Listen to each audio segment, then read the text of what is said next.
Good morning, ladies and gentlemen. A very warm welcome to you to the first national conference on spinal muscular atrophy. No one other than the parents, the doctors, the therapists, and other caregivers would better understand what it means to deal with SMA.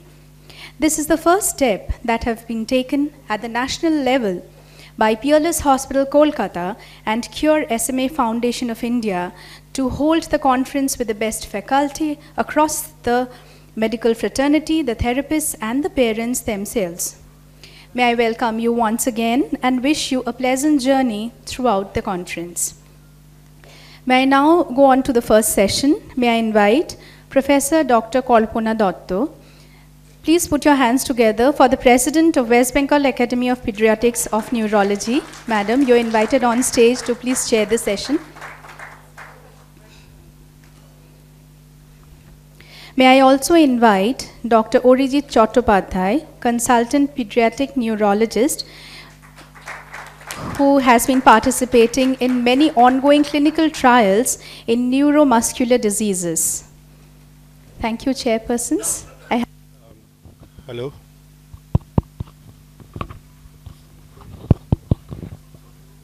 Good morning, everyone.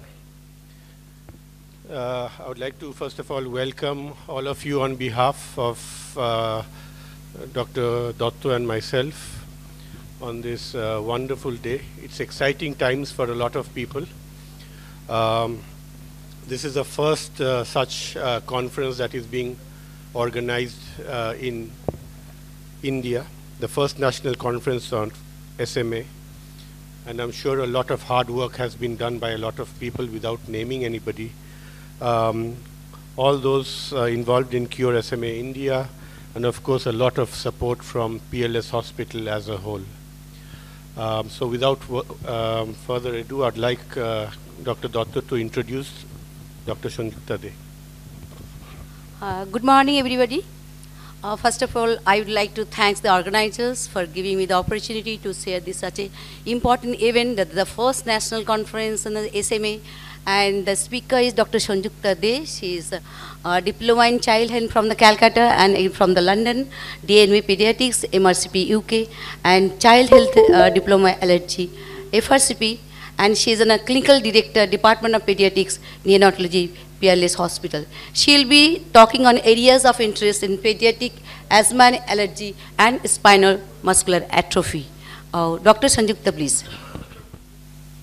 Because I got involved with my SMA patients when they got hospitalized due to chest infections and were critically unwell. So my first foray into SMA was through the infections they suffered and the hospitalizations they had to undergo.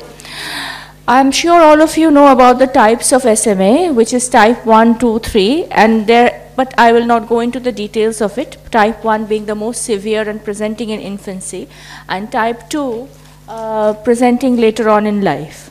Type 3 is the mildest form of SMA and has the best prognosis. So we have to have a multidisciplinary approach. That's the feeling that I had when I started off with these patients, that it's a neurological disease with a genetic reason. But ultimately, the problems are not entirely neurological. So there are orthopedic problems primarily, a lot of musculoskeletal problems. The reasons for hospitalizations are usually chest infections. The nutrition is very important. The gastroenterological problems are also manifest in many of these children. And many of these children, when they need surgery, anesthesia could be a huge problem for them. And we also need social care and support groups. So basically, this is a multidisciplinary approach with multiple little problems, and the main aim is that the child should remain well. The statistics show that when SMA patients arrive at an emergency room, people do not have a clue. Most of the emergency doctors do not have a clue what to do with them. So they end up, having unnecessary tests sometimes. So most commonly, the infections are the pulmonary infections. And if, say, 100 patients attend the emergency room, at least 48 of them will need hospitalization. Acute gastritis and gastroesophageal reflux disease is another common cause of hospital admissions. So there is lack of strategy for SMA patients. These patients have problems, but when, in an emergency, somebody sees a wheelchair-bound patient, they're like, what problems does this person have? So the parents, all parents, should request their doctor to give a written care plan. What is the problems primarily in their patient? What are the things to look out for? And what are the problems this child is likely to suffer? So basically, every parent with a child with SMA should have a written action plan for the emergency room. So in the long term, what we often find is that the children suffer from scoliosis due to neuromuscular instability, and when they have or they need surgery for the scoliosis, they are at a higher risk. So the parents are at wit's end, the anesthesiologists are quite scared. So basically, unless we keep these children well mobilized, keep the spine well protected, these children might need scoliosis surgery very early on in life.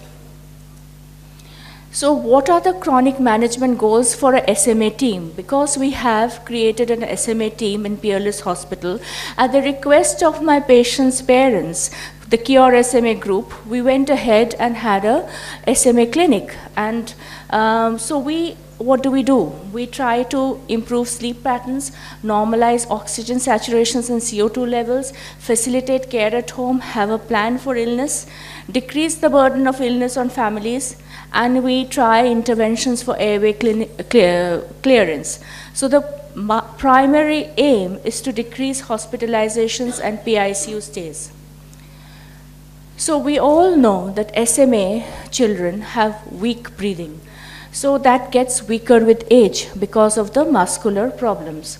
And the cough also gets weaker. And the cough is a protective reflex that allows us to clear our airways. So when the children have respiratory infections, they can't cough properly. Because they can't cough properly, they cannot clear their airway secretions. So their pulmonary problems tends to become more complicated. So what makes a cough weak? Inherent muscle fatigue, other problems are there, but in SMA, they have weak intercostal muscles, weak diaphragms, so they have what is called a bell-shaped chest, and when they have an infection, they are in great difficulty. So as I explained, the SMA children have respiratory muscle weakness. Multiple issues associated with that lead to they do not easily get over respiratory infections. So every time a SMA child comes to the SMA clinic, they have a thorough medical history retaken, a physical examination redone. Just because they are in the wheelchair does not mean they cannot be examined properly. So the spirometry in their cases can be done both in supine and in upright position. So that is done regularly. There is something called cuff peak flow, where the peak flow is measured in a different way, where the cuff is created by the child, and the value of the degree of cuffing determines whether or not the child is able to clear the secretions properly. And if a child is unwell, the child will have oxygen saturations and CO2 levels monitored. So when needed, these are the things we can do. The children of SMA also have reflux. So you'll often find your doctors giving you medications like lansoprazole, omeprazole, ranitidine to decrease the acidity. Sometimes also drugs like domperidone to increase motility so that the gastroesophageal reflux is minimized. When gastroesophageal reflux is more, a child will have worsening of symptoms. So sometimes when the child is having repeated chest infections, they will need chest x-ray, sometimes swallow study along with speech consultation because they might have weak swallows, reflux evaluation, sleep studies, and even scoliosis x-rays. So it's a multidisciplinary approach. The other factors affecting airway clearance will be nutrition, as I said, scoliosis, gastroesophageal reflux, and even constipation, because these children are less mobile. They do not have so much of mobility. They tend to become constipated. Nutrition here, I want you to note, it can be overnutrition or undernutrition, because these children might, due to their sedentary lifestyle, put on a lot of weight. Putting on weight can be quite, have a detrimental effect on their overall breathing patterns. Secretions might be less or more depending on whether a child has infections or not. And the quality of secretions is important. So the parents must be trained to look out for the symptoms of any cold to detect whether the secretions are thick and mucoid and work accordingly. So every child is given a plan that whether or not, depending on the situation, the child will need aids to clearance of the mucus. So what do? We can have the mechanical in and exsufflator, the cuff assist, manual chest physiotherapy. There are other ways, many machines to help you to do this, but what is practical? A cuff assist machine might cost up to 1 lakh of rupees and might not be as beneficial as simple things like manual chest physiotherapy done regularly at home. Sometimes salbutamol, 3% hypertonic saline or N-acetylcysteine. Avoid using warmers. If you're living in cold climates, do not use warmers during the cold season, because that will lead to drying up of secretions. Humidification is important, and asthma medications and salbutamol is seen to work in select cases. So there are certain interventions that are helpful in SMA, and there are many state-of-the-art machines, but regular physiotherapy is the key. Cuff peak flow has been said to help in assessing children with SMA, but the facility is not available everywhere. Everybody does not know how to do a cuff peak flow, but it might be something that your pulmonologist want to do if your child is having respiratory infections recurrently. And again, as I mentioned, the cuff assist, that is something that can be used at home and in hospitals setting. It is a machine just like this. It is an airway clearance device, clears secretions from the lungs by gradually applying positive airway pressure and then rapidly shifting to negative pressure. That results in a high expiratory flow. It stimulates deep natural cough. The children are not coughing very well anyway, so this will help them to cough out the secretions. That's the basic reason for using it. So this is better because instead of using a suction catheter, you are using a non-invasive way of clearing the secretions. So you're reducing discomfort, you're reducing the risk of infections. But cuff assist, again, as I said, is an expensive item, but might be considered in certain situations. So this is something, how it's done. So basically, research has shown that non-invasive ventilation, which will be taken up in a later session. So children needing non-invasive ventilation should be offered non-invasive ventilation, especially during night time when they have problems.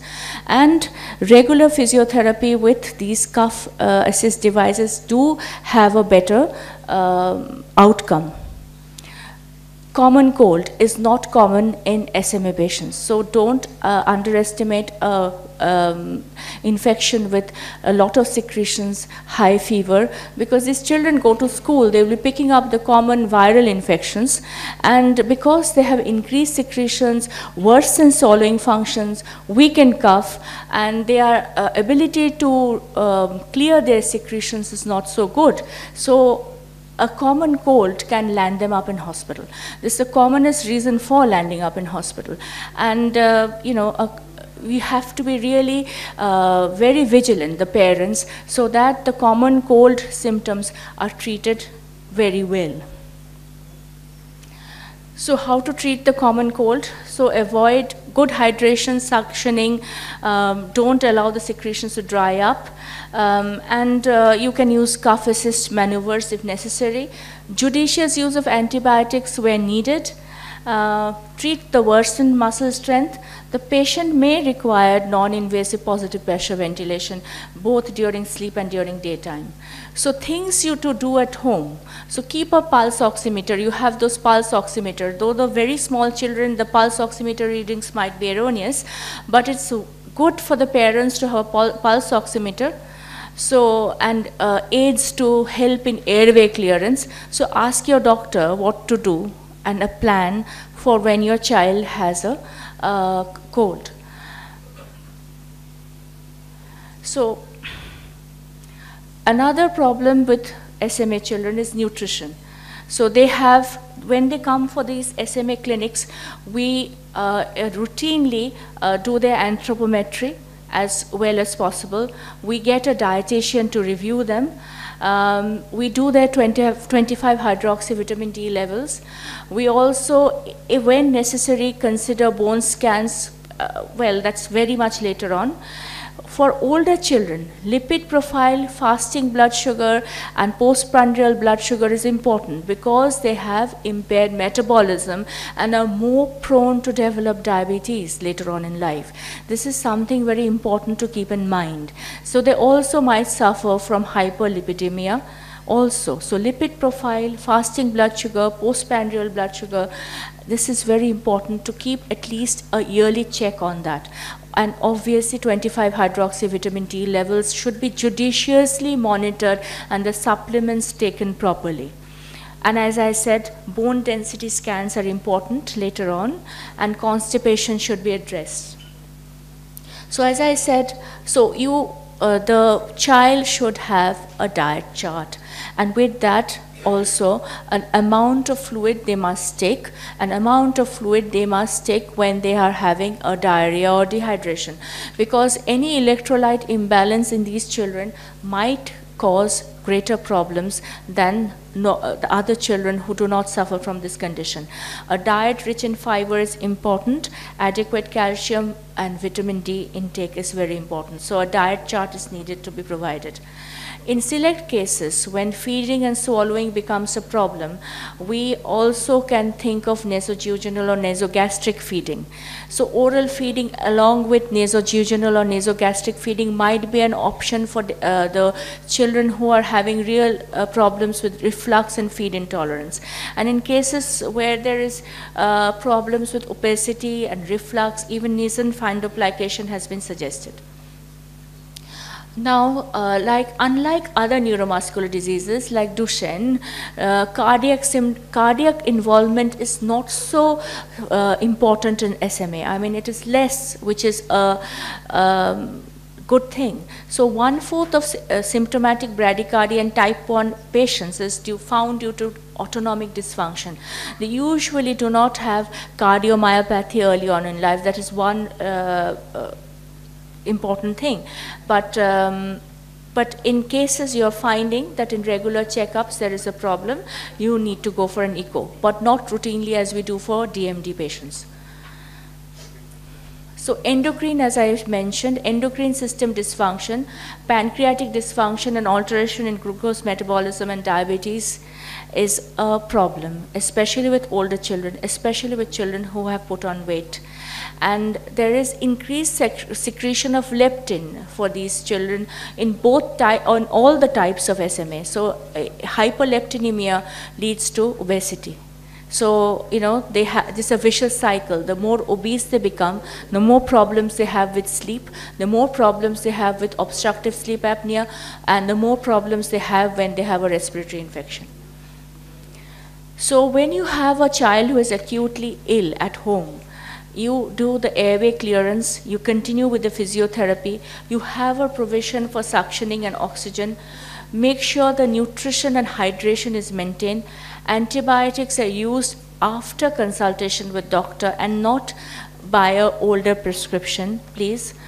Emergency contact measures are in place, so you have emergency contact numbers, and you have a plan from your pediatrician regarding the threshold, how how long should you wait before going into the emergency? Often listen to the children's cues. If the child says, I need to go and see the doctor, please go and see the doctor. It has happened with my patients also. The parents have not realized that the child has had a bad infection because they cannot cough properly. So their symptoms are very much masked. The little increase in respiratory rate cannot be picked up by the parents. They are not coughing a lot. But the child is saying, I need to go to hospital, I need to see the doctor, I am not feeling well. Please listen to him. So in these children, for us, there is a low threshold for ordering investigations. Even in domiciliary care, we can, if possible, get a portable chest X-ray done, a CBC and electrolytes done, if it's very difficult to go to the hospital straight away. And depending on those records, because most of these children are in contact with us, we can ask them whether or not they need to come into hospital. But it is safer always to get a doctor evaluate the patient. Any positive history of contact with flu, the SMA patients are considered high risk, and according to guidelines, these children should be started on oseltamivir. So in other children, we cannot start them on anti-flu therapy straight away. But if a child has gone to school and you have a history, his classmate has come down with flu, then a positive history and symptoms, you can start it empirically. Very, very important, and we find this often in our SMA clinics, that routine care has been forgotten. The usual immunizations have been forgotten in a bid to chase the neurologist. So the neurologists are chased around the globe, around India, but the influenza vaccination is not in place. The pneumococcal vaccination is not in place. So this is very important, don't forget. Issues to address at follow-up appointments, I tell the parents, if I forget, please have a checklist. So pulmonary, does the child need more support? Sleep, does the child need a sleep study? Nutrition and GI status, should I see a dietitian? For our clinic, there is no should, it is a must, you see a dietitian every time.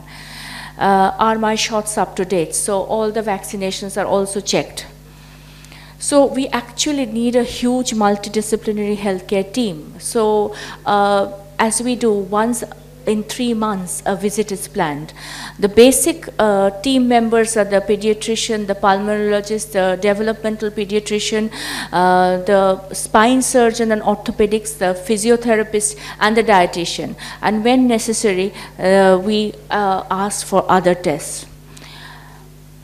So in cases, select cases, you need to have the mechanical X-insufflator or similar such devices. But in most cases, you will manage well with the suctioning equipment, pulse oximeter, the NIPPV devices and nebulizer if needed. If the child is going to the emergency or having surgery, bring all your respiratory equipment along with you. Don't expect that the emergency doctors have any idea about SMA, because they don't. And bring your BiPAP machines along with you, bring all your old records with you, and tell your SMA team. That's why this teamwork is so important. So to the parents, I have a message that every child with SMA is unique, and you are your child's best advocate. So you know your child best. So it is up to you to make sure that your regular visits are in place, that you are following the healthcare plan, and you're not missing your appointments or your vaccinations. And get involved with the support groups, you are not alone. So as I say, remember, anything is possible, because there are drugs coming in for SMA. The children have a hope of cure, but supportive therapy is the most important to reduce hospitalizations. Thank you. There is no vaccination that is not to be given. I mean, there is this, everything. They are normal children. They just have a problem. So they are exposed to all the childhood infections a normal child will be exposed to. Yeah. Actually, they are not immunocompromised. Yes, madam. They are having the motor neuron disease, the problem with the muscles. So there is no contraindication for vaccination. All the routine vaccines must be given. Yeah, madam, one doctor said not to begin, that's why I asked. And Because we Dr. have not Dey given has nicely explained, because when we are talking about the disease, we are concerned about the specific treatment. Yes. Sometimes we don't have a specific treatment for a particular disease. But the most important is a comprehensive and supportive treatment, what she has nicely explained. Because until unless you give the supportive treatment as an appropriate manner, then only baby's morbidity will be decreased. And at least we can decrease the morbidity and can prolong the life. We cannot prevent the mortality according to the disease itself. Thank you, madam. Any more questions? Older child would be anything about 10 or 12 years would be the older children. Above 12.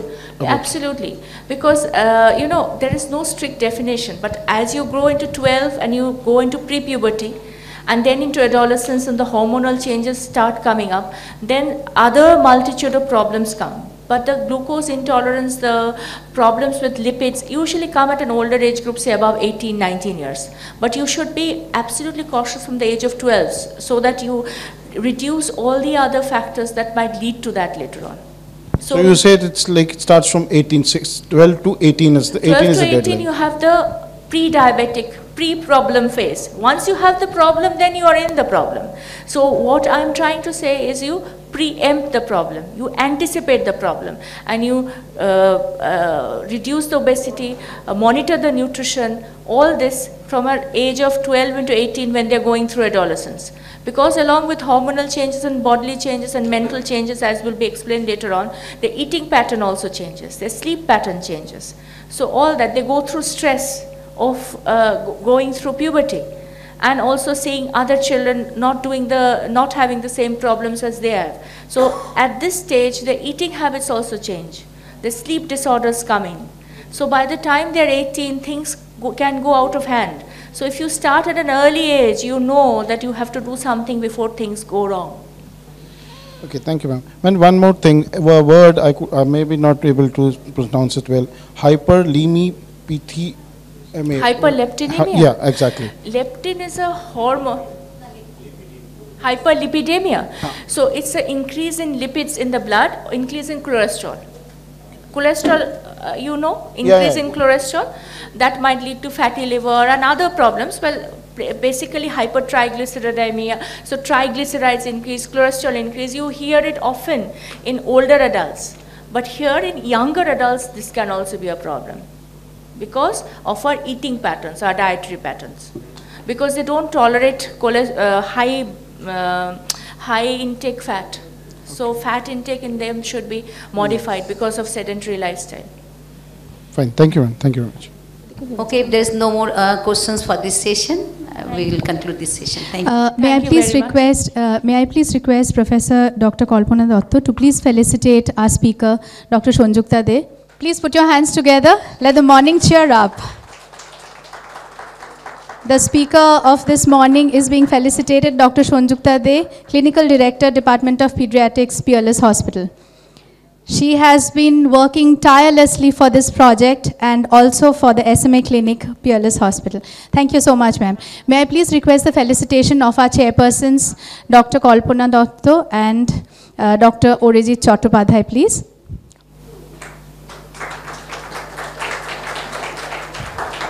Thank you so much.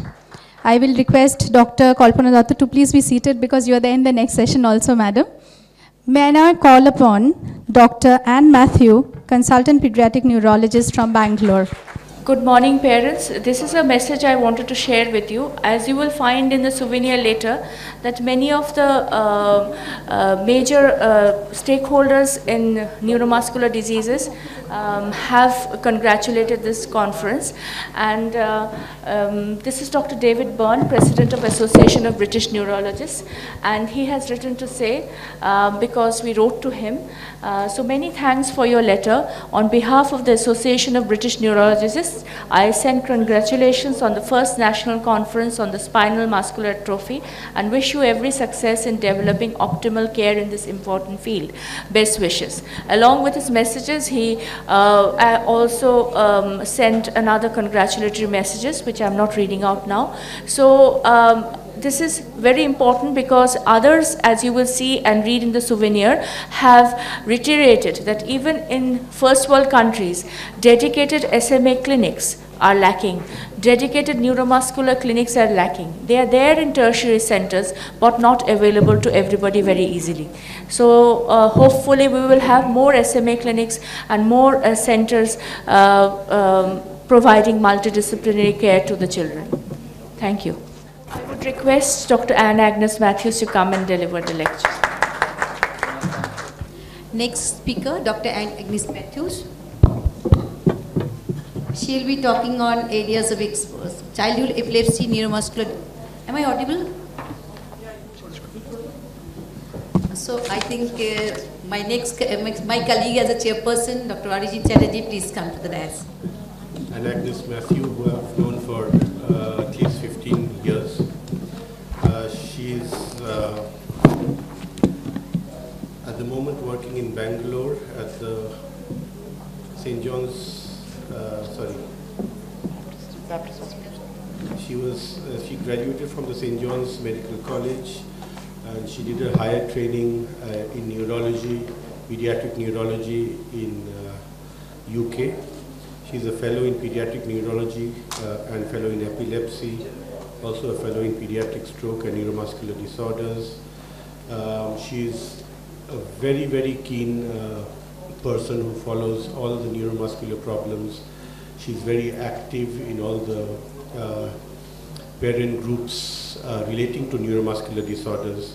And I'd like to welcome Anne to the conference and to Kolkata. Thank you, Dr. Arijit. Thank you to all the parents, especially thank you to Dr. Sanjukta De. I'm learning I'm not pronouncing anybody's name correctly, so please pardon my pronunciation. At the beginning, I would like to say that. Thank you, madam, for the invitation. I got put into this, like Dr. Arijit said, we both had similar training. He was senior to me. And I remember as a trainee when we were being inducted into doing MDT, as Dr. Sanjukta said, we were always trained that it was not one person's job, it was many people's jobs. And it was always, in UK the system was very good. We had robust neuromuscular centers. There were a couple of 4 or 5, now it's 5 neuromuscular centers which took care of children with SMA, but it didn't mean that they always came there. But there were local people as well. There were good pediatricians, community pediatricians and others who would take care of them there, and there was always collaboration.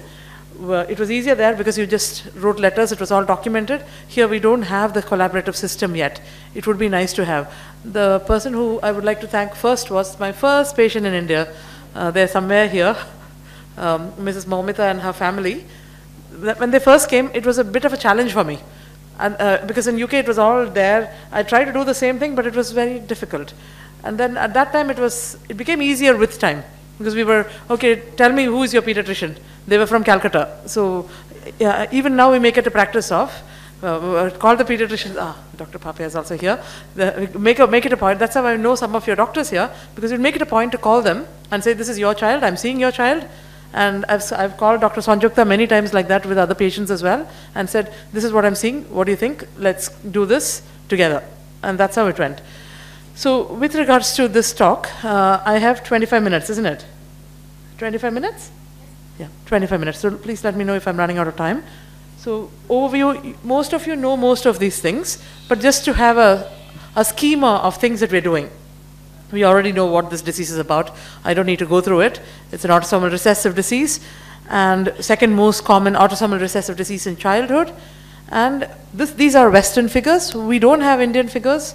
Again, there are people with a lot more experience than I have in the audience in genetics who can tell you why we don't have registries and why we think we have higher incidence, because we have more consanguinity. And it depends on which community you pick in. So you pick a Telugu community or you pick a Malayali community. I come from a Malayali community. Each community, the incidence is different. So this is what happens, autosomal recessive. So what happens really is, the underlying basis is there is progressively anterior horn cells are being lost.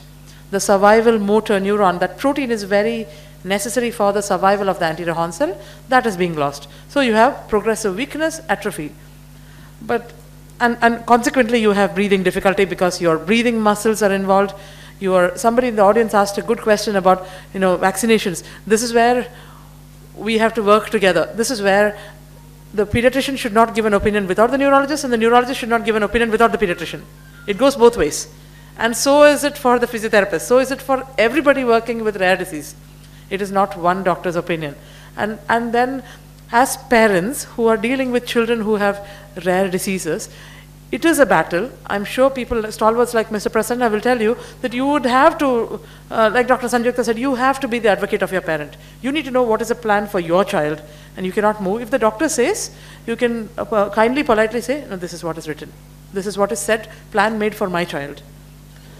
So many of them have hip dislocation, as many of our patients here have hip dislocation, but we don't operate on them because operating doesn't give much, there's not much benefit unless there is pain. There are a series of case reports that are done by colleagues whom I work with, who are pediatric orthopedic surgeons. So don't land up in people who are saying, X-ray kya hai? Dislocation ho gaya? No, don't know that. So underlying thing, what happens here? Your anterior horn cell, the messages are not passed through. For this, you need the SMN1 protein. SMN1 protein is not there. It's projected a little bit. How do I bring it down? It's okay. Not because of this. Okay, so maybe that should be brought down. Okay. So the SMN1 protein here. Yeah, thank you.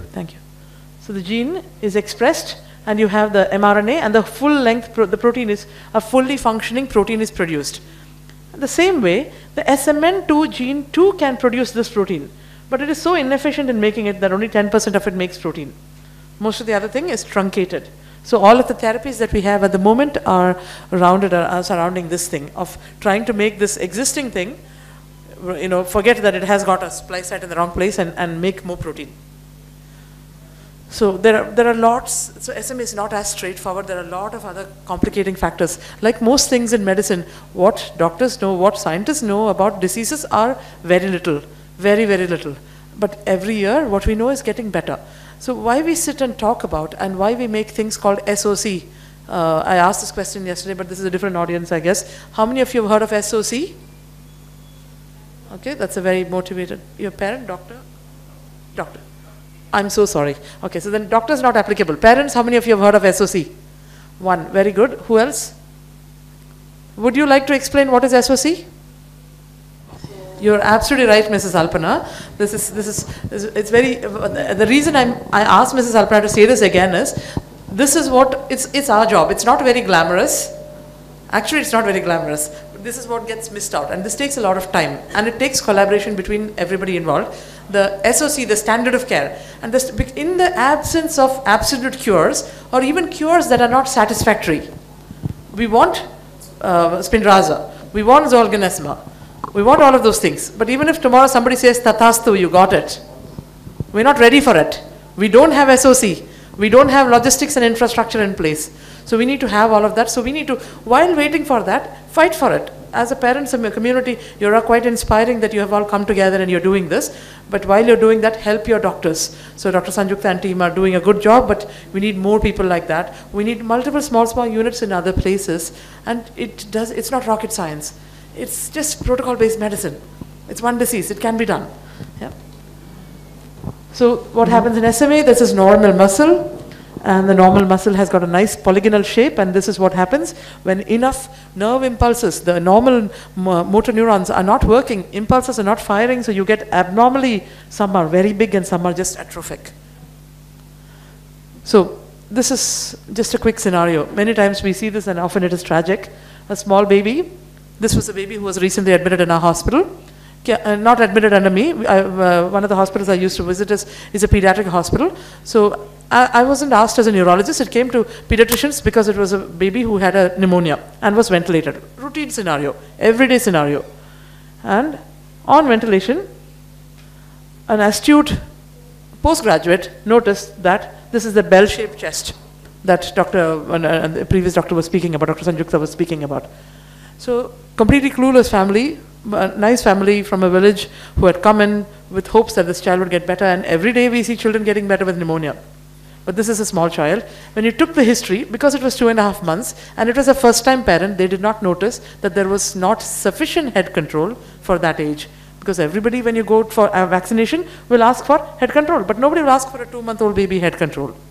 That we would know degree of head control based on experience and other things. So somehow this was missed.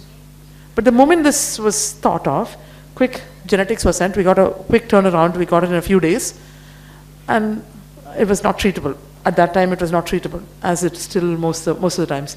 But we were able to give them that diagnosis and tell them at least it's not a very well-to-do family, that they're not ending up being on ventilator for a very long time. But this is often the sad state of affairs. So, more hopeful stuff after tragic stuff.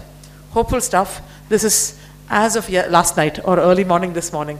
When you look at the NIH website, that's National Institute for Health, they collate all the trials all over the world, trials that are ethically valid. So clinical trials have to be free, clinical trials, because they haven't proven that their results. So when those trials, with good intention, somebody has approved that it is safe. Itna trial hai, itna sara trial hai. 127 trials for SMA as of today. Of this, the ones that are actively recruiting, the number is here, 53. So this is free for everybody to look into. NIH, go onto the NIH website and look into it. And it keeps changing. The inclusion criteria keeps changing. So the other challenge, so I was asked to speak about SMA and its challenges. Another challenge is that we are a country with a lot of consanguinity. We have sometimes often different other diagnoses which may look like SMA. So there are what we call 5Q SMA is what we are talking about today. I'm assuming all of you here, parents, have diagnoses. Your children have diagnoses, so they have 5Q SMA. But a lot of a lot of children have non-5Q SMA, and there are, as you can see, multiple genes. We don't know enough about these genes. So in SMA itself, this, as most of you know, and is there on the Cure SMA website as well. So these are the way we divide them. These are, some amount of it is a bit artificial, but it's again, doctors like to have descriptions. We like to have descriptions because it helps us to say how to help the child with regards to standard of care. Iska kya complication ho sakta hai? Am I supposed to be speaking in English or Hindi or both? Both? Okay, fine. Okay. My Hindi is not that good. Okay, so these are the modifiers. Kyunki ek hi khandan mein, if a child has got SMA, you may see sometimes 2 children with SMA, one child is less severe. We've had cases like that where this is a particular gene where they make it less severe. So is this.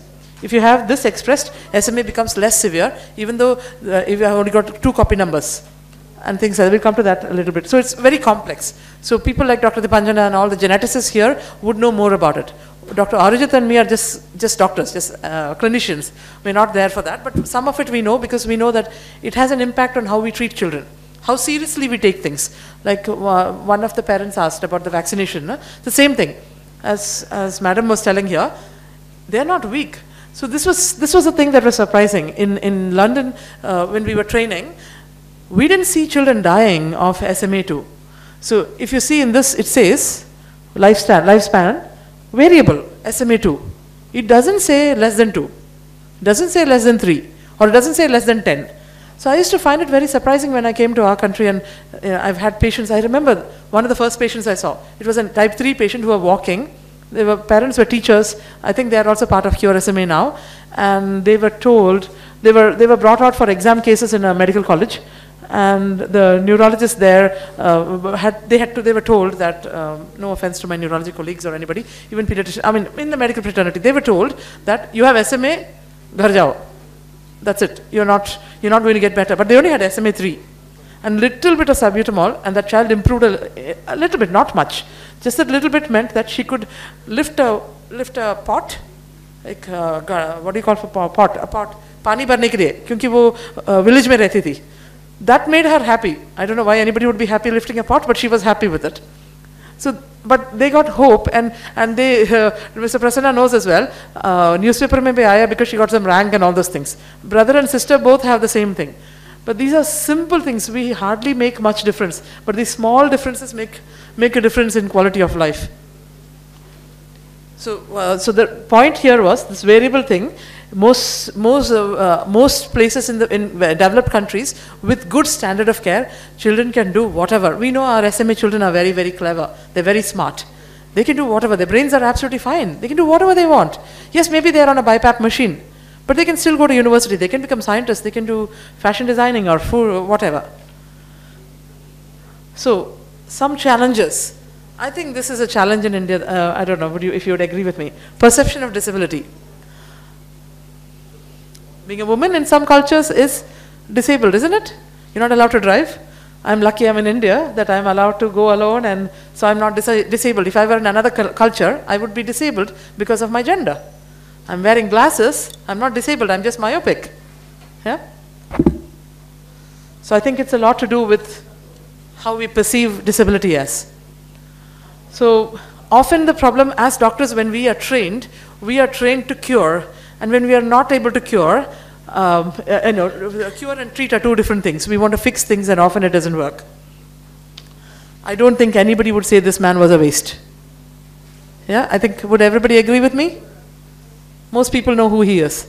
Stephen Hawking. I think the world would have been very, very, very much poorer for his existence, and he had a disease very much similar to SMA. It was not exactly SMA, but very similar to it. And that's a quote from Stephen Hawking himself, who died at the age of 76 despite the fact that he couldn't speak. He had lost his ability to speak for so long. He was just using a little bit of his eyebrow and then later only a lip movement to be able to give a lecture on BBC. I don't think I could even understand enough to talk about the topics that he spoke about. So however difficult life, sorry, that's a spelling mistake, life may seem, there is something you can do and succeed at. It matters that you don't just give up. So disability is different. Disability is what you can't do. Can't lift your hand. That's a disability, fine. Impairment is loss of function. If you can't lift your hand, you can do something else without that. The thing that you were doing without lifting your hand. So for example, Stephen Hawking was a professor. He was a location head at Cambridge, isn't it? Cambridge or something like that. And so he was lecturing for a livelihood. He couldn't speak, but he managed to convert it. So the impairment was gone with the use of software, adequate software that was developed for his sake. So the handicap and loss of identity was gone. So our job as parents, as doctors, as people working with children with disability, I think is enable. So often this is the other challenge I find. We are very rich in our country in the sense we have a strong base. These are our strengths. We have a lot of spirituality. We have a lot of, the way we look at things is a bit more philosophical, which is a strength. We should take from it. So but there are then some negative aspects of it as well. I don't know, I'm sure many religions in our own country, including, I'm a Christian, even in our own thing, in the Old Testament it said it was a sin of the ancestors, or karma. And even in the Old Testament, but things are changing. In the New Testament, it was not considered a sin. Jesus himself touched lepers. And this is the thing, no? Lakshmi, Ashtalakshmi, and Alakshmi, that all the bad things come with that. That they face the isolation. This is from your own city. Yeah. So, daily challenge, I think, this is where I'm inspired by the parent community. With one of your parents, the boy, what was his name? The 33-year-old young man who's in Microsoft Word? Pratyush, yeah, that's the one. That's a very inspiring story. I'm hoping you'll have more of those inspiring stories. So employability, I think they're very underutilized. But I think also lack of representation in the public forum. In government, do we have any disabled people in the government? Shouldn't we have? Yeah? Look at that woman there. Turkey, MP, she doesn't have a left hand and a left leg, as you can see here. That's not her identity, but we need more people advocating for it. So every disease that is chronic brings about financial challenges with it. So all of that, we can sensitize society and make it, it's not one person's problem, it's entire society's problem. We all live together and we're all interconnected. So with therapies, there is a problem with managing complications, chest infections. So we spoke about the way we perceive things are also different with regard to chest infections. If you have a child who's admitted with chest infection in a hospital on a ventilator, hospital bills keep increasing by lakhs. In a few days, it just becomes lakhs. But if you invest in sometimes, I used to think, okay, when I first came, it was some 3-4 lakhs. How much is it, Dr. Arijit? It's around that much, no? For the cough assist machine. Dr. Sanjukta was saying 1 lakh, but I thought it was more than that. It's a bit more than that. I'm sorry? 3 lakhs, that's what I thought. It's usually 3 to 4 lakhs. But the thing is, it's worth, one hospitalization is equal to that. Or maybe less. Sometimes hospitalization is more. So if you think of it like that, you're keeping your child out of hospital, and you're keeping them more healthy and having better quality of life. So you would have to think like that. You'd have to change your way of thinking and try. Or fundraise, crowd raise, you know. So wheelchairs and splints. So wheelchairs are not a bad thing. Wheelchairs, good wheelchairs, mean that they protect your spinal cord and you're not getting deformity. You're doing foldable wheelchairs and stuff which are not appropriate. More children end up with deformity. If your child's scoliosis is so bad, they cannot even sit in a wheelchair, they have pain, then they end up having poor quality of life, being at home. And wheelchair means that they can go outside sometimes. So try and see it as a positive thing, because it's making them have more inclusivity. ज़्यादा participation मिलता है, society में ज़्यादा जा सकते हैं वो उसके दरिए से, एंड वो एक चैलेंज बन जाता है. ये चाहिए कि सोसाइटी देखे उन्हें, that other people realize that they need to do something, and we all need to work together for that. So newer drugs, lot of new things. So we were having a meeting with the Biogen people last week. Mumbai में हमें एक meeting था. Biogen का forms पूरे इतने forms इतने महीने से fill कर रहे थे, क्योंकि उन्होंने कहा कि named patient basis of one. Another one is, there's another NGO, I think they've been with you as well. They were trying to see, can they give you medication? But for that we have to go through a lot of licensing and lot of hoops that we have to jump through. But the current thing they were saying, this is last week's estimate, she told me. I wrote it down, and then she told me, Tham, don't write. It may be different. This is the current estimate, because if you're in India, you will get it from Europe, dispersed from UK. And this is the thing, and it will be that plus transport. So as you know, this is 4 vials in the first 2 months, and then 4 monthly thereafter. That's the one, the newer one that everyone's heard about in the news. So ethical challenges. You're all parents. I think Dr. Arijit would agree with me, and Madam would agree as well. All of you have, I'm assuming many of you have more than 1 children. If you have 2 children who have SMA, can you like one more than the other? You can't choose over one, isn't it? The same thing is applicable to us as well. It's difficult. So how can we treat patients differently? We try to do what we can.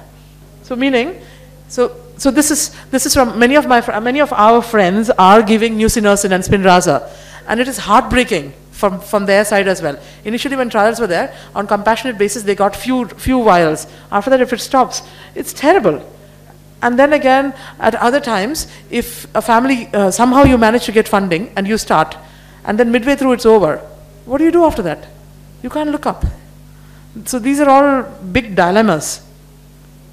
So as we spoke about standards of care, developing locally compatible standards of care. So for, most of us are working towards it. So for rare diseases, you would have to do it individually for each rare diseases. Once there is a pathway, it's fine. So for me in Bangalore, it is very easy, because I'm lucky I have Dr. Ailen and Dr. Bharat. They are 2 pediatric pulmonologists. So this is another thing, a big vacuum that we found, because where we trained, we had one entire unit of pediatric pulmonology. They were doing only sleep study.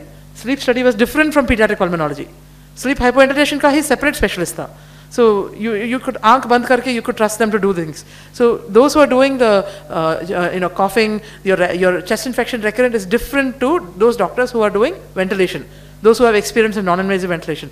After some struggle, we managed to get hold of the 2 people in Bangalore, but this is not so difficult. This can be done in Calcutta, it should be done in other cities. And as Dr. Sanjukta was mentioning, I mentioned Dr. Sanjukta and she has come.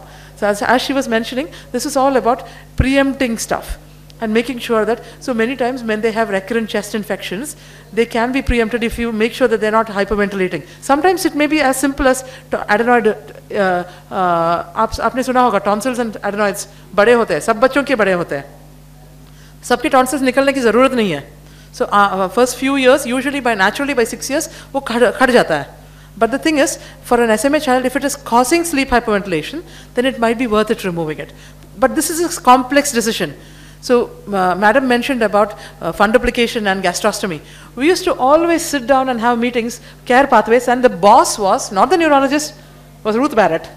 She was a nurse specialist. So there was one key person whose job it was to, have a thing and make sure sabko ye follow karna hai. Okay, doctor wants to do something, surgeon wants to do something. No, gastroenterologist want to do. Everybody together, we decide, is this the right time? This child, if the child is losing weight, then you need to put a gastrostomy. But while you're doing the gastrostomy, fundoplication चाहिए कि नहीं? क्योंकि gastrostomy जो है वो simple है. Endoscopically डाल के कैमरा के द्वारिये से डाल के you can do it and that's not open surgery.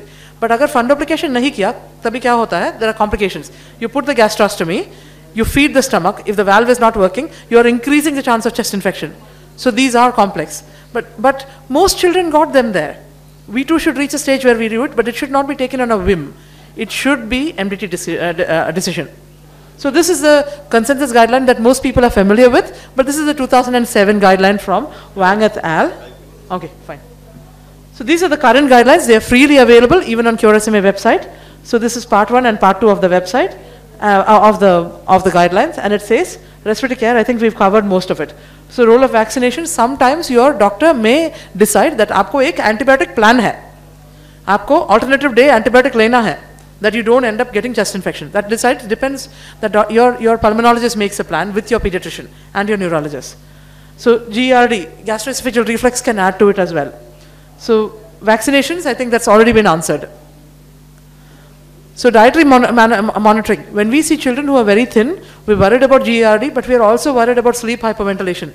These are the children who are at risk of becoming acutely sick and having sudden death and things like that, or prolonged hospitalization. So क्या होता है SMA में, when they're very sick, at that time, that is when they're progressively losing neurons, anterior horn cells. When they become very weak quickly at that time, they deteriorate. I think many of you will have that experience.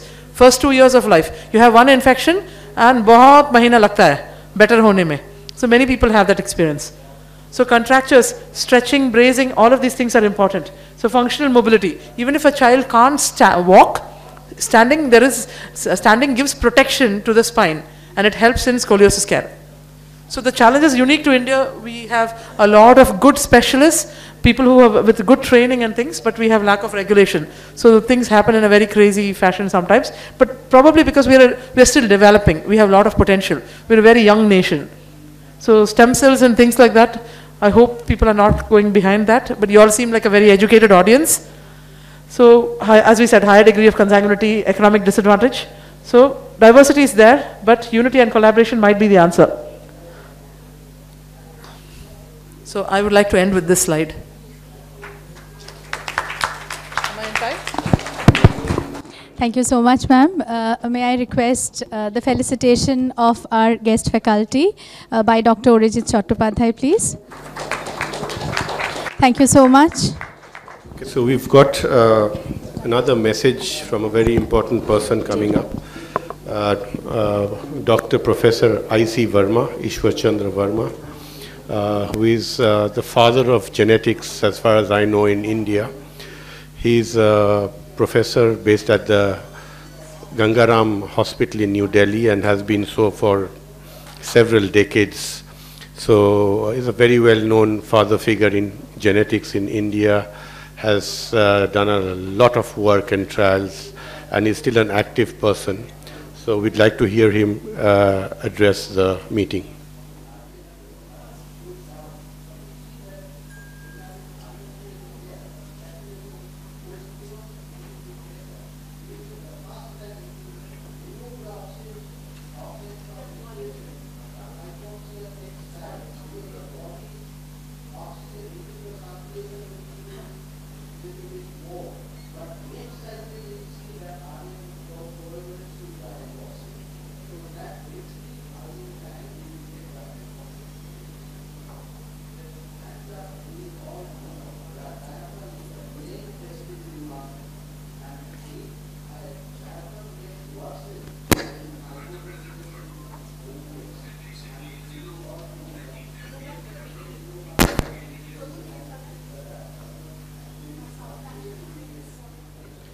I think we'll go on to the next session. Thank you so much, sir. We will go back to this video once again later on. May I call upon Dr. Shankar Prasad Sinha to be coming on to the stage to chair the next session. He is our consultant in Peerless Hospital for Rehabilitation Center, And may I call upon Dr. Kollol Kumar De, Consultant Neurologist, CMRI Hospital and Obisha Neurology Clinic, to please chair this session. The topic for this session is physiotherapy in a child with SMA. May I call upon Mr. Shantanu Kumar De onto the stage, please. Good morning, everybody. It's my privilege to introduce Mr. Shantanu Kumar De, BSc BPT. He is the therapist in charge of Physical Medicine and Rehab Unit of Narayana Super Speciality Hospital. And he is working as consultant physiotherapist at Child Guidance Center attached to Peerless Hospital for quite a few years. I would welcome Mr. De and let him start the teaching. Good morning, everybody. On this very auspicious day, it's my honor and an immense pleasure to come here and share my thoughts on importance of physiotherapy in children with SMA. I'm really thankful to Peerless Hospital and Cure SMA organization to give me such opportunity. With kind permission of respected chairperson, respected delegates, SMA parents group coming from all over the country, and my beloved comments, I am going to start my presentation. So first, what is SMA? Spinal muscular atrophy is a severe neuromuscular disease characterized by degeneration of pulpomotor neurons in the spinal cord, resulting in progressive proximal muscle weakness and progressive functional disabilities. Cause of SMA, it's mainly genetical. All forms of SMA are caused by mutation in the SMN gene. There are early signs: kicking and arm reaching, difficulties to leg kicking and arm reaching, floppy baby, poor head control, neck control, follows everything by moving their eyes only, poor rollover and side to side movement of the body. Breathing is rapid, chest may appear bell-shaped, poor chest expansion may be seen. Anti-gravity movement difficulties persistent to move their joint against gravity. Proximal muscle more affected than the distal muscles. Leg positioning, mainly having difficulties to extend their legs, maintain their legs in frog-like positioning. Progressively lost their ability to do certain things. SMA kids may have physical disablement, but do not have intellectual disablement. They are bright-eyed and smiling faces, showing no sign of emotional distress or being upset, so that unable to find their discomfortness. No obvious controlled trunk movement seen, smaller than other children, poor weight gain. Long time complete feedings, and after feeding, breathing sounds may be wheezy. So we are fighting with the odds. Why physiotherapy is so important? So by who? It's a definition. Physiotherapy assess, plan and implement rehabilitation programs that improve or restore human motor functions, maximize movement ability, relieve pain syndromes, and treat or prevent physical challenges associated with injuries, diseases, and other impairments. Friends, there are multimodal I'm very happy to learn that the Cure SMA India is organizing a national conference on SMA. We discuss later on. And the data. You know this disease. Then we do the plan and design for the definite exercise protocol. Lastly, we do the exercises according to their goal setting, and preventive measures and maintenance is necessary. So there are therapeutic exercises we are discussing later on. So first, comprehensive assessment. There are specific comprehensive assessment covering pulmonary assessment, musculoskeletal assessment, bowel and bladder assessment, and other things. Using specific scale like HINE, Hammersmith Infantile Neurological Examination new treatments have come for this disorder, and so they are effective, Children's Hospital of provided they are started infant test early. For neuromuscular disorders for 3 months. The nusinersen, the anti-oligonucleotide, Hammersmith Functional Motor Scale is effective, but it's very expensive at the present moment. For ambulatory SMA kids. And recently, as you upper limb module for non-ambulatory SMA kids, measuring hand function as well as ADL functions. For ambulatory SMA kids, we do the test, a 6-minute walk test, and for ADL, we use Barthel index. So, importance of physiotherapy. Basically, it improves muscle and bone strength by weight-bearing activity. In this picture, we see a child stand in a standing frame, and his stand erect with minimum support. Keeps joint moving. Full range of motion activity is necessary for the joints movement. Pain management, certain time we see the patients coming with different kind of pain syndromes. So for them we can use some mobilization techniques for the spine and the joints, and sometimes we use transcutaneous electrical nerve suture, that is TENS, for the pain. Improve postures. There are some trunk exercises we can use to improve posture, and in case we can use balance board and other equipment for the truncal stability. Exercise improves circulation. Movement of the arms and legs in physical therapy will help to improve circulation, ensure that enough oxygen gets to all over the body. Aids eating and swallowing. There are some mandibular devices like mandibular spring. It is used to improve the endurance of the muscles of the mouth. And also throat and tongue exercise maintain the eating and swallowing. For maintaining respiratory function, we use some postural drainage. Sometimes for reeducation of effective coughing is helpful. Deep breathing exercises, intercostal muscle stretching is also helpful. Sometimes we use incentive spirality in form of 2-ball, 3-ball or coach 2. For prevent muscle contracture and deformity, regular stretching and full range of motion exercise can prevent contracture and deformity. To maintain optimum level of functional status, regular functional activity in mat can maintain optimum level of functions. It consists supine to rollover, prone positioning, prone on elbows, prone on hand, quadruped, kneeling, and standing positionings. Look for energy conservation and joint protection to maintain activity in daily living. Modified hand tools for ADL assistance is necessary. Encouraged to use orthotic device like AFO, KFO, HKFO, SMO for lower limbs, Coca splint for upper limbs, and Milwaukee brace, Boston brace, etc. for spine. We can use some robotics hand and exoskeletal suits, but it is very much costly. We can do environmental modifications. We can use ramp, barrier free flooring, wheelchair accessibility is necessary. Use lifter for transferring. Stair climber is one of them if there is no lift. Several gripper rod holder can be helpful in bathroom. Non-slippery flooring always incorporate in their home. Motivational support, constant parental and therapist motivational support is needed. Sometimes they need psychological counseling. Encourage in what they can do well. Do not blame for what they is unable to do. Make them feel proud as they are differently able.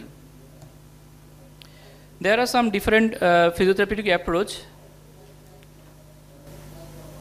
for the SMA kids rehabilitation. One is neurodevelopmental technique, motor relearning technique, regressive resistive exercises, assistive active range of motion exercises, gentle stretching, proximal stability exercises by strengthening proximal stabilizers muscles, spinal mobilizations, scoliosis management. Scroth method is one of the scoliosis management exercise method. Stimulus response training using torso trainer. Sees scientific exercise approach to scoliosis. Fits functional individual therapy school approach. Tobomed and side shift is all of the scoliosis management therapy. So most important therapy is the aquatic therapy. It helps to improve the functional mobility of a child with assistance and flexibility and range of motion. Physical properties of water facilitate anti-gravity movement, allowing more freedom of movement. At their elastic capacity in stress and strain relationship, the stress and strain relationship of the human tissue is useful to determine the optimal way to practice of improvement of performance without risk of injury.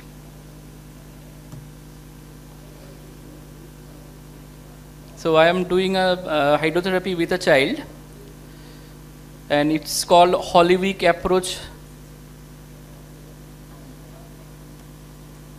So other techniques are re-education of swallowing, digestion improvement by application of visceral manipulation, bladder training, bowel training.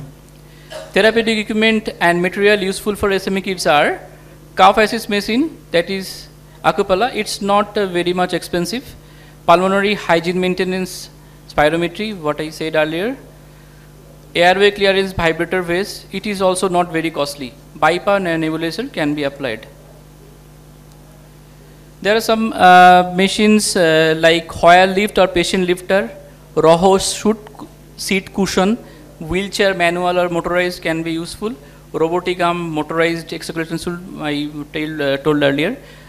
Wedge, physio ball gaiters and hand therapy material are also useful for the therapy.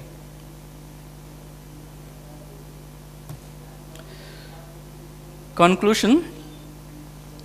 Parental awareness and the participant must be needed. Physio must re-educate parents and deliver knowledge to them. Physiotherapists also need to update themselves time to time. Participate awareness camp, workshop and conference to spread awareness to the society.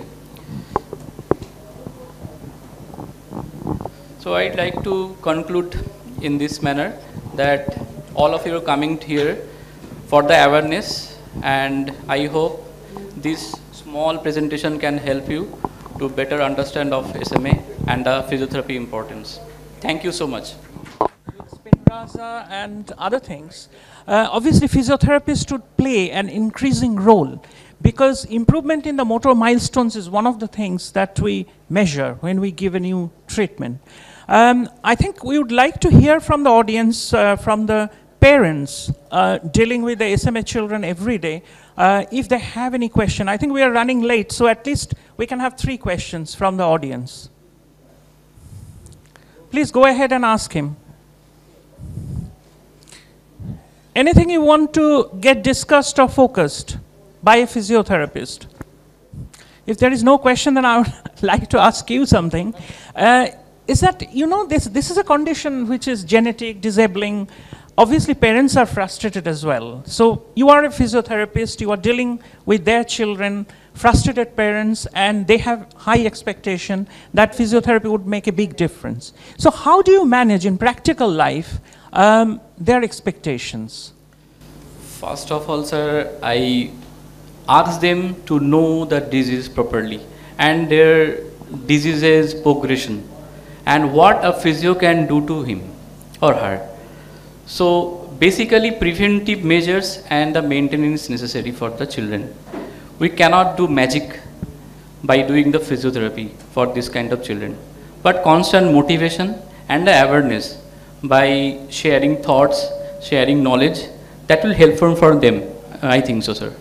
Thank you, Mr. De. I think he has covered all the aspects needed for care of a SMA person, SMA child. So, I would thank you. I just want to ask one question. Yes. Sir, it happens like my child is SMA type 2 and he's 8.5 years old and he's growing tall. Like when we pick him up from the car and we make him sit on the wheelchair, that time it happens like his legs get stuck in the door of the car. It has happened 1 or 2 times. And his foot gets sprained. So for like, because children are like, they don't want to exercise for some time. So he says, my leg is sprained, now I don't want to stand. So like, what you would advise, like if the leg is sprained, for how long the child should not stand or No, stretch? actually ma'am, he need to stand every day because it's necessary for her other action of the organs. And I specifically recommend him to do certain energy conserving AFO or HKFO like that. And other thing is you have to motivate him to do the exercises properly and regularly. And other thing, and you can modify your seat in the car. I have modified. After that only I have made a rotating seat of the car. Right. And when he goes for exercising, that time he's not wearing AFO. No, like I think sometimes when he's not wearing. Small type of SMO is also helpful for him. It is supramalleolar orthosis, and it can be helpful for him. Just check it up. No, he's wearing, but like after sprain for how many days? Like after, if he had a sprain, then he should not stand for at least 4 weeks. 4 weeks? Yeah, and at that time he needs ice pack, and there are some preventive measures for preventing injuries, and After that, we may assess the patient for the injury type and then recommend for that problem accordingly. Okay, thank you. Just one comment to make on that.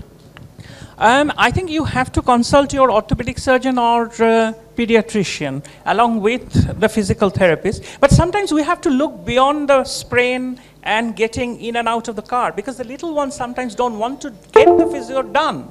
Because I get that feeling with my adult patient with a stroke. Sometimes the patient's relatives complain, look, whenever the physio comes, he just throws tantrums. So I think we have to look that aspect as well. Right, sir. And I like that hydrotherapy slide because he's making it so interesting. Yeah. So you have to devise some ways to make the physical therapy interesting to our kids, our clients, so to speak.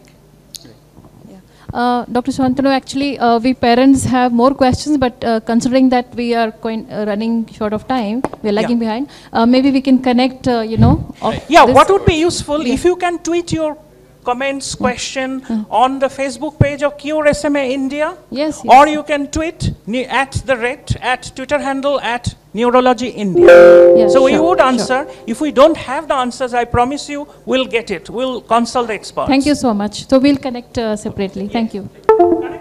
Thank you so much. That was wonderful, actually. May I please request Dr. Kollal Kumar De to felicitate our speaker. Next, I would request, put your hands together for Dr. De. Next, I would request Dr. Sinha to please introduce our next speaker. Now it's my opportunity to welcome Dr. Milan Choksi, the medical value lead from Roche. We, the entire Cure SMA India team and Peerless Hospital, would like to thank Dr. Milan for taking out his valuable time to attend the conference. We deeply appreciate and cherish our association with Roche and look forward to further strengthening it. All thanks to Roche and the CEO, Lara Bizera patient-centric approach. So over to Dr. Choksi, please. Okay, good morning. First of all, I would like to thank on behalf of Roche, the Cure SMA Foundation, and also all the eminent doctors here for giving us this opportunity to participate in the workshop and the conference, as well as show our commitment to the healthcare in India. So, just a short introduction of myself. I am Dr. Milan Choksi. I am the medical value lead for rare disease portfolio for Roche. In short, this is all about myself.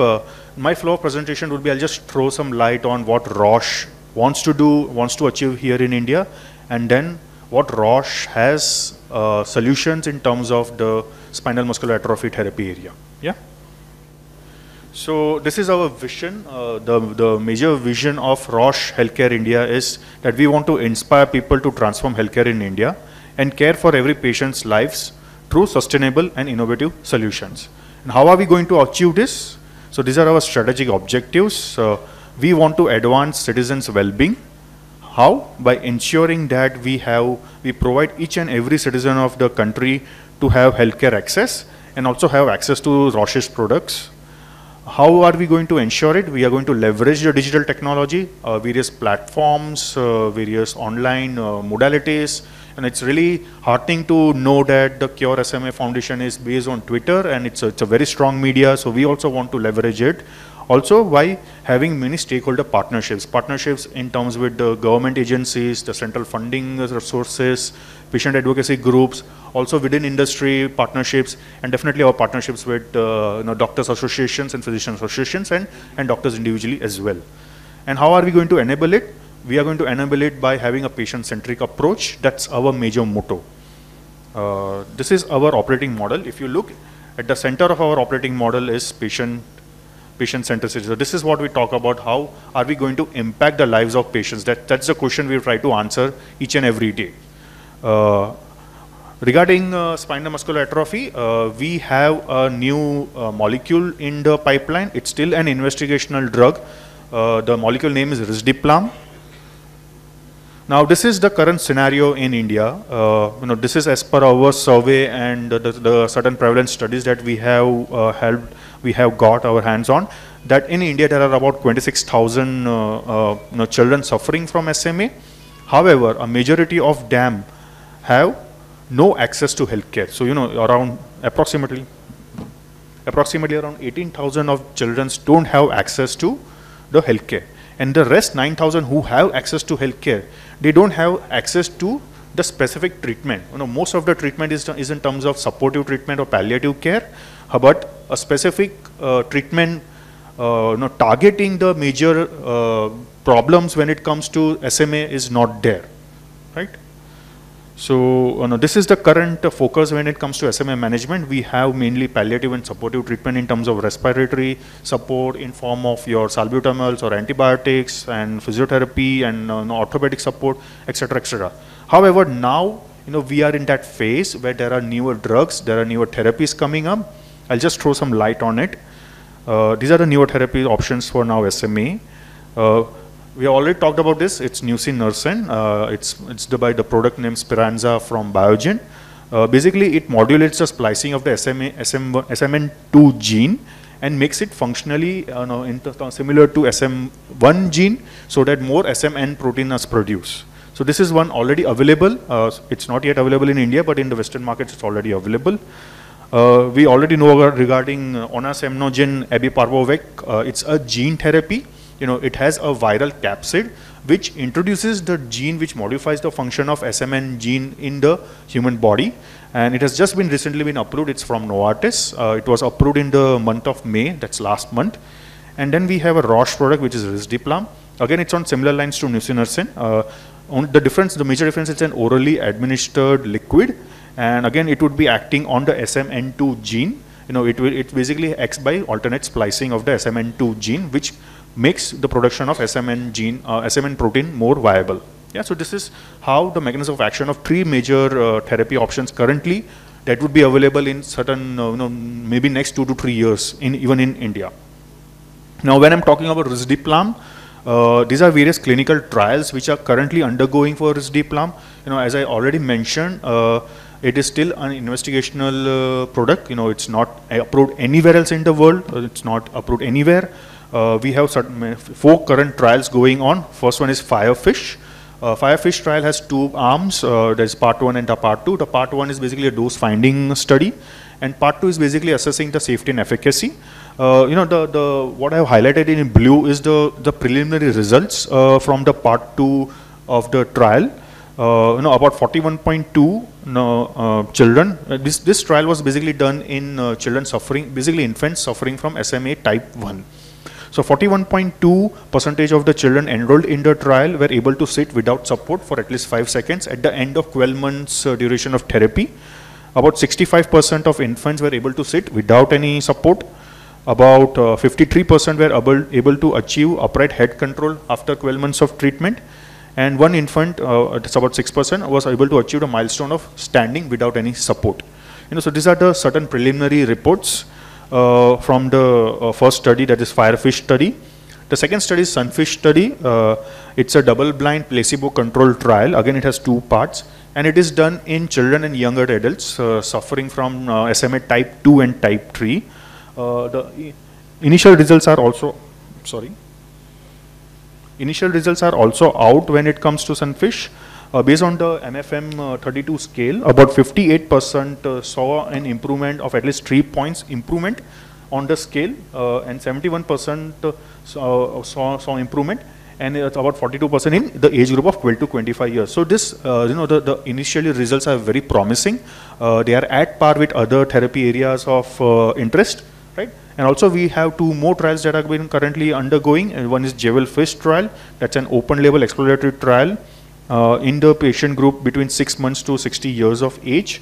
And then we have a Rainbow Fish trial where in a pre-symptomatic SMA initiated, it's an early initiation of the, it's basically an interventional trial at an early initiation of the disease. Right? So these are various trials which are still undergoing. The results, initial results have been shown at the American Academy of Neurology earlier this year. So this is what we have as of now, the information. Yeah, so this is all about what Roche is having in future, and one commitment from Roche India is that Roche India considers India to be a very critical region for launches of all innovative products.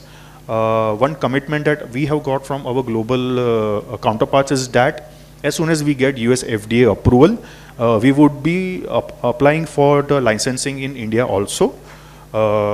The most probable timeline would be Q2 next year. So Q2 2020, first half of the next year 2020 would be the most probable timelines when we will be applying for the approval. And the good thing about the DCGI regarding SMA therapy is that DCGI have been very proactive. So we hope to get a very early approval so that we can market the drug also in India. So this is some information that I have. Maybe by the end of this year, especially Firefish and Sunfish studies also would be out. It would be in public domain, so it would be available on PubMed, so you can have a look.